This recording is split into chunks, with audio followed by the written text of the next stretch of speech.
In a quiet valley known for its golden sunrises and slow pace of life, lived a young man named Kian. The village was a picture of peace, yet Kian felt like he was constantly fighting a storm inside his own head.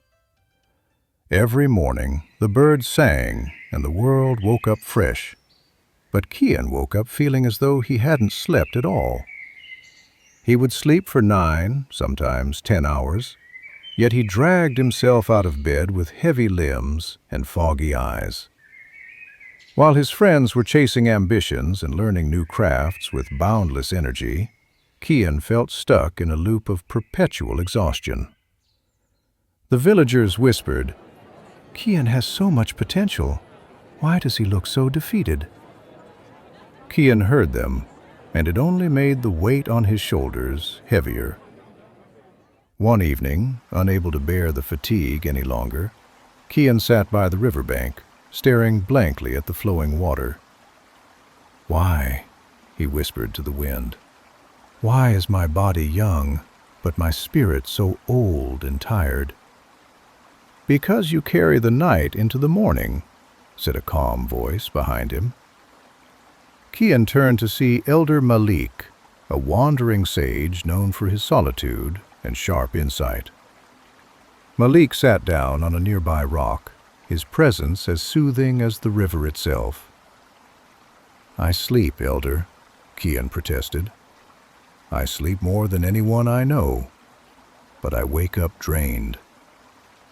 Malik smiled gently.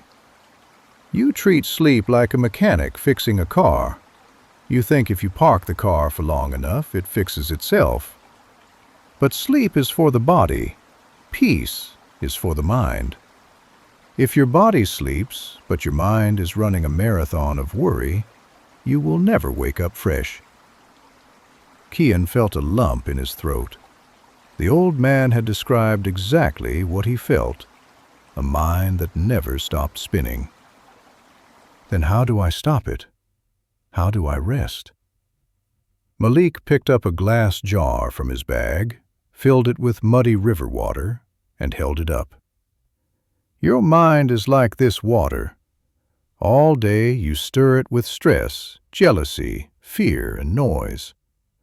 When you go to bed with the water still swirling, the mud never settles. You sleep, but the chaos continues."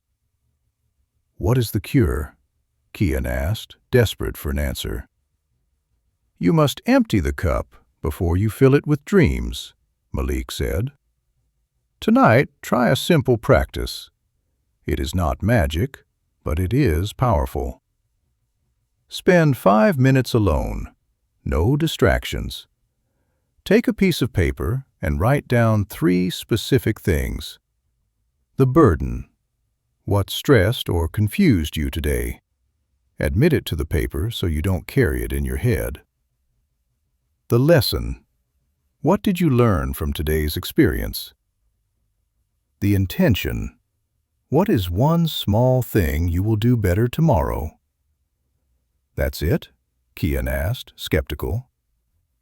"Writing is the act of removing the thought from your mind and placing it in the physical world," Malik explained.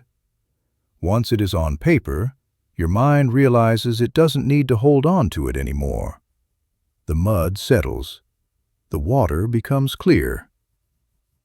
That night, Kian followed the advice. He sat in his dim room and opened a dusty notebook. He wrote about his frustration with his lack of progress. He wrote that he learned patience is necessary. He promised himself to wake up and drink water first thing in the morning. As he closed the notebook, a strange sensation washed over him. The tightness in his chest loosened. The buzzing in his head went quiet.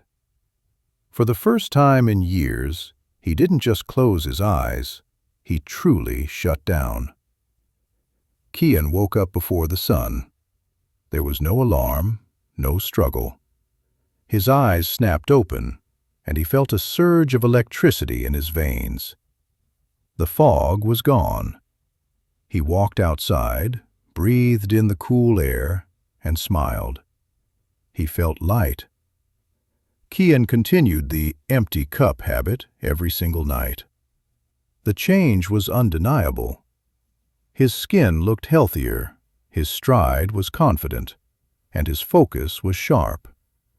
He didn't just sleep less, he slept deeper. Weeks later, he went back to the river to thank Elder Malik, but the sage was gone. Kian realized then that the wisdom wasn't about the teacher, but the practice. He had learned the secret. The quality of your morning is determined by how you end your night. If you want to wake up with fire in your soul, you must first extinguish the smoke in your mind before you sleep.